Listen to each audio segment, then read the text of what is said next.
النهارده ميعاد فيديو الحي السادس بيت الوطن، وناخد فيه جوله كبيره. الحي السادس من الاحياء المميزه جدا جدا جدا في بيت الوطن، ماسك مواقع كتير كويسه هنشرحها. احنا تقريبا على بعد 3-4 دقائق من بوابه العاصمه الاداريه. ورانا محطه مونوريل موجوده في الحي السادس، في محطه اخرى كمان قدام موجوده في الحي الثامن. هنبدا نخش جوه الحي السادس، نتفرج على الانشاءات كلها. زي ما بقول على طول في الفيديو، لو انت مغترب بره مصر او موجود في مصر بس مش موجود في القاهره مثلا، مش قادر تنزل تشوف بعينك الحي عامل ازاي قبل ما تاخد قرار الشراء، او لو انت مشتري في الاساس من فتره وحابب انك تشوف الحي على الواقع، هنتحرك جوه ونشوف حرف حرف، نشوف منطقه الخدمات، نشوف تطورات. الحي السادس من اعلى الاحياء اللي فيها انشاءات، نسب الانشاءات فيه عاليه جدا، يكاد يكون يقترب الى النهايه. يعني لو هنشوف بتقديري فتقريبا ده خلص حوالي من 70 ل 75% كنسب انشاءات، وقرب جدا على الاكتمال. الحي السادس والحي الثامن فيهم ناس بدات تسكن، وانت النهارده لو شاري حاجه على الشارع الرئيسي اللي احنا موجودين فيه تقدر تسكن بكل سهوله لو دخل لك الكهرباء والميه. يلا بينا نبدا الفيديو. مساء الفل عليكم، معاكم عمر خالد.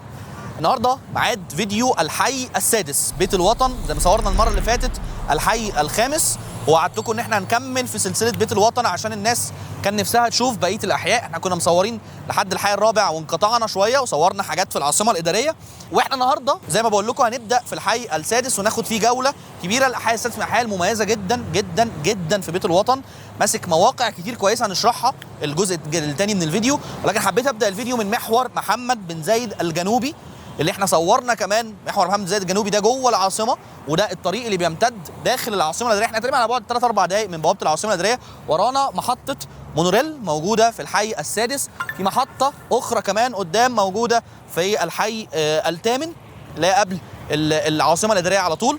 وهنبدا نخش جوه الحي السادس، نتفرج على الانشاءات كلها. زي ما بقول على طول في الفيديو، لو انت مغترب بره مصر او موجود في مصر بس مش موجود في القاهره مثلا، فمش قادر تنزل تشوف بعينك الحي عامل ازاي قبل ما تاخد قرار الشراء، او لو انت مشتري في الاساس من فتره وحابب انك تشوف الحي على الواقع وتطور المشروع بتاعك وصل لفين ايا كان. واحنا معديين ان شاء الله يكون المشروع يظهر، لان احنا بنحاول بقدر الامكان، بس مش حابب اطول عليكم قوي في الفيديو، ان انت نخش جوه الاماكن كلها والحروف كلها جوه الاحياء جميعا، مش الحي السادس بس. النهارده ميعادنا مع الحي السادس، هنتحرك جوه ونشوف حرف حرف، نشوف منطقه الخدمات، نشوف تطورات. الحي السادس من اعلى الاحياء اللي فيها انشاءات. زي ما بنبه على طول، لو بتشتري لسه حاول تركز جدا جدا في قصه الورق وتسلسل الملكيه والعقود، والعقود دي ليها تعديلات وليها بنود، لازم تضمن حقك. حابب طبعا يعرف الكلام ده كله بتبعتوا لي على الواتساب زي ما انتم متعودين، على الرقم اللي متثبت في اول كومنت او رقم الواتساب اللي موجود في وصف الفيديو. بعت لي على طول وارد عليك، مش حابب اطول عليكم المقدمه. يلا بينا نبدا الفيديو على طول عشان تتفرجوا على الحي السادس. يلا بينا. طيب احنا هنشوف سريعا كده احنا نتحرك ازاي في الحي السادس، بس قبل ما نشوف انا عايز اشرح لكم الحي السادس كاملا، اللوكيشن بتاعه عامل ازاي. هو احنا بالتحديد دلوقتي اصلا واقفين على محور محمد بن زايد، والحي السادس الحد بتاعه الجنوبي هو محور محمد بن زايد الجنوبي، ولو اتحركنا كده قدام هنوصل لحد العاصمه الاداريه. طيب من الناحيه الغربيه عندك النادي الاهلي، قريب جدا من الحي السادس، قريب من الفاصل اللي بين السادس والرابع. وبعد كده حته الشمال اللي هو الجزء الشمالي ده الفاصل اصلا بين السادس والرابع، اللي بيوصلنا كمان للحي الخامس زي ما شفنا في الفيديو اللي فات، ومنطقه الفيو زون. من الناحيه الشرقيه هو يحد الجزء بتاع الفيو زون اللي عليه الخدمات والكومباوندز الموجوده. فده كده لوكيشن الحي السادس. وكمان الجزء اللي في النص ده زي ما قلت لكم في جميع الاحياء هو منطقه الخدمات اللي تخدم على الحي اللي هنشوفها بالتفصيل واحنا جوه في الحي السادس. وهتظهر في الفيديو فيها انشاءات، فيها بعض الحاجات اللي بيتم انشائها. واحنا خدنا بالنا نلاقي الحي السادس ككل هو نسب الانشاءات فيه عاليه جدا، يكاد يكون يقترب الى النهايه. يعني لو هنشوف بتقديري فتقريبا ده خلص حوالي من 70 ل 75% كنسب انشاءات، وقرب جدا على الاكتمال. الحي السادس والحي الثامن فيهم ناس بدات تسكن، وانت النهارده لو شاري حاجه على الشارع الرئيسي اللي احنا موجودين فيه تقدر تسكن بكل سهوله لو دخل لك الكهرباء والميه. مش عايز اطول عليكم، عايزين نبدا الفيديو على طول. يلا بينا نتحرك جوه الحي السادس. احنا غالبا يعني هنتحرك نمشي من الجزء ده وهنخش اي فاصل هيقابلنا هنبدا نخش منه، وهيظهر كمان على الشاشه هنتحرك منين وبنمشي فين، عشان زي ما قلت لكم اللي شاري قطعه او شاري شقه او بيفكر يشتري يشوف المكان على ارض الواقع بكل الحروف ان شاء الله. يلا بينا نبدا الفيديو. طيب احنا دلوقتي زي ما اتفقنا هنبدا نتحرك من محور محمد بن زايد الجنوبي، نخش من شارع النوادي زي ما احنا ماشيين دلوقتي في شارع النوادي، وعلى ايدينا اليمين الحي السادس. وزي ما اتكلمنا ان الحي السادس على الجهه الغربيه، شارع النوادي اللي احنا ماشيين فيه دلوقتي. زي ما احنا شايفين برضو توتال انشاءات ممتاز جدا. الشارع تقريبا يعني كل اللي احنا ماشيين فيه في انشاءات، ممكن كل 10 عمارات مثلا نلاقي فيه ارض واحده اللي فاضيه. والحي السادس زي ما قلت لكم هو من الاحياء اللي فيها انشاءات كتير جدا او قاربت على الانتهاء، وفي بعض منها خلص وفي بعض منها بدا يسكن. والحي الثامن كمان لما يجي دوره هنتفرج على عماره ساكنه جوه الحي الثامن. طيب اوفر اول كده الحي السادس فيه حوالي 2100 قطعه ارض باجمالي تقريبا حوالي 25000 وحده سكنيه. ان معظم تقريبا الحي السادس الحي السادس معظمه شقتين في الدور، فشقق كبيره شويه. قليل شويه لما تلاقي حاجات صغيره في الحي السادس او مساحات متوسطه، وده عشان الاراضي تحت 730 الاكتر يعني. فبتطلع شقتين كبار في الدور، مش بتطلع 3 شقق، ولو بتطلع 3 شقق فممكن يكون في مخالفه. فعشان كده محتاج تراجع ورق الارض، ومحتاج تعرف المساحات مع حد متخصص يكون عارف المساحه دي تطلع شقتين ولا 3 شقق. بس وارد برضو تكون بتطلع 3 شقق، لان في بعض الاراضي فوق ال 730 في الحي السادس. الحي السادس لو احنا كنا بنتكلم، احنا دخلنا كده عامه من الفاصل. طبعا هو باين يعني عندكم احنا ماشيين فين جوه الحي السادس، عشان برضو اللي شاري قطع او شاري شقه يبقى عارف ايه المكان اللي احنا بنصور فيه دلوقتي، عشان نشوف هو قريب شويه من المشروع بتاعه وقعدنا اصلا على المشروع بتاعه. زي ما بقول لكم على طول ان احنا الفيديوهات دي موجهه مش بس للناس اللي عايزه هتشتري ولسه عايزه تشوف المكان عامل ازاي، الناس اللي شاريه اصلا بالذات كمان المغتربين اللي شاريين من فتره والمشروع بتاعهم قارب على الانتهاء او لسه ما طلعش فيه حاجه او فيه انشاءات، فبيقدر يشوف في الفيديوز اللي بنعملها تطورات انشاءات بيت الوطن. احنا بنشجع الناس كلها تبدا تشطب وتبدا تنقل، لان بيت الوطن هيعمر بيكو وهيتبني بيكو. العمارات دي كلها خلصت والشركات كلها التطوير عليها طبعا جزء من المسؤوليه كبير، ولكن المسؤوليه الاكبر على العملاء اللي اشترت قبل كده ان هي ما تقفلش شققها، ان هي تشطب شققها وتنقل وتقعد، عشان ان شاء الله الحي يكون جميل بالعملاء بتوعه وجميل باخواتي واصدقائي المغتربين والموجودين جوه مصر. ناس صراحه قمه في الاحترام والذوق. انا بيجي لي مسجات كتير ورسائل كتير على الواتساب، اللي بيسال على اوراق، اللي بيعرف عايز يعرف العقد يعدل فيه ايه، اللي بياخد رايي قبل ما ياخد خطوه ان هو يشتري في اللوكيشن او في الورق او في الشركه ذات نفسها، هي شركه ثقه ولا لا. انا بتبسط قوي قوي من الشخصيات المحترمه اللي بتكلمني، ناس كلها غايه في الاحترام. استبشر خير ان شاء الله بالمكان ده، ان هو هيعمر بناس محترمه جدا جدا، ناس مهن يعني محترمه جدا جدا من الدكاتره والمهندسين واي حد طبعا يعني على راسنا. ولكن بقول لكم نبذه عن الناس اللي بتكلمني واللي عارف ان الفئه اللي موجوده في بيت الوطن من الفئات العاليه جدا يعني.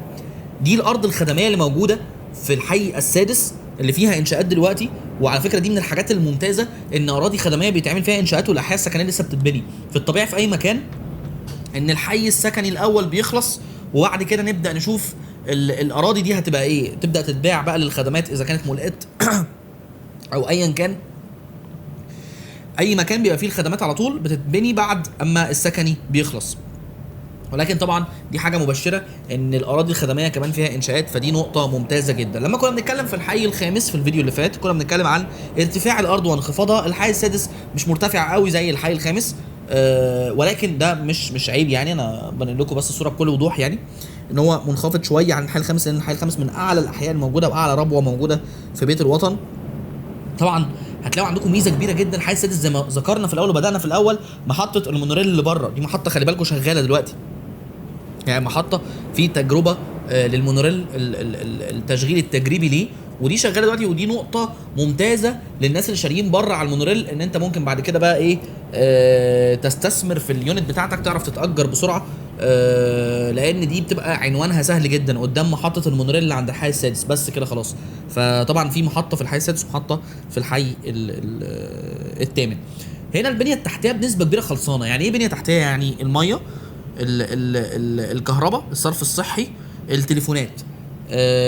يتبقى بس شويه الطبقه الاسفلتيه الاخيره. طبعا هنا في طبقه اسفلت كويسه، يعني لو مشيت من العربيه زي ما احنا بنتحرك كده نقدر نتحرك زي ما احنا عايزين في الحي، في معظم الحي. طبعا مش في كله، في اماكن ممكن تغرز فيها طبعا، ولكن في اماكن كتير في الحي تعرف تتحرك جوه بالعربيه بكل سهوله. في الحي السادس اذا كان او في الحي الثامن كمان نفس البنيه التحتيه، ناقص السفلته الاخيره. لو نيجي نتكلم عن نسب الانشاءات هنا من وجهه نظري هتكون تقريبا مقاربه لل 80%. نسب انشاءات هتكون مقاربه ل 80%. انا شايف الحي السادس ما شاء الله ما شاء الله الصراحه في تطور رهيب. اسعاره ممكن تكون شويه مختلفه عن اسعار الاحياء الثانيه، لان طبعا الشركات بتكون خلصت فيه انشاءات، الاراضي فيه غاليه جدا، فده بينعكس على الشركه. خلي بالكم برضه عشان تبقوا فاهمين وانتوا بتشتروا في الحي السادس، اراضي فيه اصلا غاليه، فينعكس على سعر المتر اللي في الشركه، فانت تلاقي ان سعر المتر اعلى شويه من احياء تانية، ولكن ده يرجع لان الارض واخده تميز، فسعر الارض اعلى، فالمطور يضطر ان هو يزود في السعر المتر شويه. نقطة مهمة بنوه عنها في كل فيديو بنصوره وهفضل اقول عليها: اختيارك للمطور، اختيارك للمطور، اختيارك للمطور، ثم جميع الحاجات التانية تبقى سهلة وبسيطة. اختيار اللوكيشن سهل وبسيط، اختيار لنظام السداد سهل وبسيط، اختيار وتفرقة ومقارنة بين الاسعار اختيار سهل ومقارنة سهلة، ولكن اختيارك الاول والاخير للمطور العقاري اللي انت داخل معاه. في اشباه مطورين داخلين، ناس غريبه داخله السوق بتعمل انظمه غريبه، بتبيع بانظمه غريبه، بتبيع بمقدمات غريبه، بتوتال غريب، بسعر متر غريب. ابعد عنهم، انا جاي لك من المستقبل، ابعد عنهم. الحاجات دي كانت معروضه قبل كده في 2020 و2019 و2021 باسعار، لو شركه مثلا بتبيع النهارده ب 7000 المتر، ساعتها كان في شركه بتبيع ب4 وب3.5. لما نقول للناس ابعدوا، ده مش منطقي. الناس دي النهارده دلوقتي المطورين دول مش موجودين، او موجودين بس مرفوع عليهم قواضي قد كده وما سلموش، وقفوا تنفيذ وطلبوا فروقات اسعار من العملاء. فابعد عن المطورين يعني اسف في اللفظ بس الشاذين عن معظم المطورين. انظمه كتير بتطلع زي انظمه اتحاد الملاك وكده، منها الناجح ومنها الفاشل، فحاول تركز جدا جدا وانت بتشتري. زي ما معودكم، اللي عايز يسالني عن الشركات، اللي عايز ياخد رايي في اللوكيشنز، اللي عايز ياخد رايي في بنود العقد، يعرف ايه اللي بيتضاف في العقد، يعرف المرحله دي الارض دي مرحله كام، المفروض يلاقي ورق ايه في المرحله، يكلمني على رقم الواتساب اللي بيتثبت في وصف الفيديو او في اول كومنت بنثبت رقم الواتساب، دوس عليها هتخش على طول على الواتساب عندي، ابعت لي رساله، وانا والله بقدر الامكان بحاول اخش ارد على الرسائل. بيجي لي كم رسائل كبير جدا، فبقدر الامكان بحاول اساعدكم يعني، واحاول اللي بيبدا لسه بيشتري بقول له تعمل ايه وتاخد بالك من ايه وايه الستبس اللي تمشي بيها. واللي اشترى خلاص وعايز يطمن على مشروعه ان شاء الله، واحنا برضو بنصور بنطمنه على المشروع اللي هو اشتراه او الارض اللي هو شاريها. اللي برضو بيستفسر عن موضوع الاراضي بقى وازاي احجز وازاي اخد حاجه لو انا بره مصر والكلام ده كله، برضو الحمد لله نقدر نفيد برضو الناس بيه. فركز قوي انك تعمل كده، لان دي اكتر حاجه الواحد بيركز فيها، ان هو لازم يختار المطور الصح اللي تشتري معاه عشان تكون شاري ومطمن جدا جدا جدا. النقطه اللي اسف ان انا ما ذكرتهاش في الحي الخامس، وهي رينج الاسعار اللي موجود النهارده. الحي السادس انت بتتكلم يعني رينج متر بيبدا، كمان في شركات بتبدا من 25 و26 المتر، في ناس توصل ل 30 و32، بتختلف على حسب نظام السداد. انت بقى بتدفع مقدم كام وبتقسط على قد ايه، طب بتدفع كاش، طب انت الشقه بتاعتك جاهزه، لا لسه والله تحت الانشاء، لا خلاص قربت، استلام سنه، استلام من 6 شهور، التفاصيل دي كلها بتفرق. اوعى تقارن سعر فقط. بيجي لي بعض الناس اللي هو يا استاذ عمر طب ما هو في سعر هنا 26، طب ما العماره اللي جنبها ب 22 ازاي؟ طيب في اختلافات في حاجات كتير، في انشاءات لسه ما خلصتش، في هيكل لسه ما خلص، في هنا مثلا العماره دي مخلصين فيها كل حاجه وخلاص مخلصين كل الخطوات ومخلصين الورق وكل حاجه، وفي ارض لسه مرحله 10 لسه ما استلموش مثلا ليها حاجه، فيقدروا يتحركوا في السعر شويه. في مطور مش اقوى حاجه، في تشطيبات مش افضل حاجه، فيقدر ان هو يوفر شويه في التشطيبات، فيقدر يوفر شويه في السعر، فده يرجع عليك كعميل انك في الاخر تلاقي كواليتي مش افضل حاجه لانك اشتريت بسعر اقل. طب الاقل ده اللي هو بيبقى ايه؟ بيبقى 1000 2000 3 في المتر، حسبتها على الشقه كلها هتلاقيه مش رقم كبير على تقسيط 5 6 سنين. وده اللي بقوله للناس، خد الصوره كامله واعمل مقارنه كامله، خلي حد يعمل لك مقارنه كامله يبقى فاهم. هي مش شراء وخلاص والحق وشقه ب 10% مقدم والباقي مش عارف على قد ايه ولا 20% مقدم، لا دي مقارنات كتير جدا. فطبعا اللي محتاج يسأل عن الكلام ده كله يبعت لي، ويعني يتفادى الاخطاء اللي انا بشوفها. للاسف دلوقتي انا بتبعت لي مصايب على ناس شاريه زمان من ناس وما كانوش بيسالوا عن اي حاجه، وفي الاخر لبسوا معاهم جامد، ما كانوش عارفين المطورين دول ان هم فعلا اسوأ مطورين ممكن يتعاملوا معاهم. ودلوقتي للاسف طالع مطورين كتير قوي سيئين، بتتعامل معاهم وتنجذب الى الاسعار والانظمه، وانت في الاخر مش عارف المطور ده وراه ايه. انا بتكلم معاكم واحنا بنتحرك، بس انا سايبكم تتفرجوا على تطور الحي، ويا رب يكون الفيديو موري لك الصوره شويه والانشاءات عامله ازاي وتطور الانشاءات عامله ازاي وتطور الحي السادس ذات نفسه. واحنا طالعين اهو على شارع الايه بقى، شارع النوادي دلوقتي طالعين منه نتحرك نطلع بره الحي السادس. انا حاولت بقدر الامكان نلف شويه جوه الحي، ولكن دلوقتي احنا خرجنا من الحي السادس عشان نلاقي شارع النوادي اللي شغال وفيه ترافيك عالي 24 ساعه 7 ايام في الاسبوع، شغال على طول عليه النادي الاهلي ومحور محمد بن زايد هناك اهو الخط المونوريل ومحطه المونوريل اللي بدانا عندها الفيديو. وده طبعا احنا ماشيين في الشارع الداخلي. الشارع ده 4 حارات، شارع داخلي للعمارات او شارع جانبي للعمارات، وشارع الرئيسي اللي بره اللي هو بيخدم للعربيات الرايح جاي. وده طبعا من عرض الشوارع الكبير قوي اللي موجود في بيت الوطن اللي هو شارع النوادي. فانت لو شارع على شارع زي ده اوعى تسيب شقتك. لو معروض عليك حاجه في الشارع ده اوعى تسيبها، لانه لوكيشن مش هيتكرر تاني. لوكيشنز كتير قوي جوه الحي السادس مش هتتكرر تاني. اشكركم جدا، ان شاء الله اشوفكم الفيديو اللي جاي على منطقه جديده ونكمل سلسله الاحياء. واللي عايز يستفسر عن اي حاجه يبعت لي على طول على رقم الواتساب او في الكومنتس وهرد عليه ان شاء الله في اقرب وقت. اللي عنده اقتراحات وعنده استفسارات على فيديوز نعملها الفتره اللي جايه يبعت لي، واشوفكم على خير ان شاء الله الفيديو اللي جاي.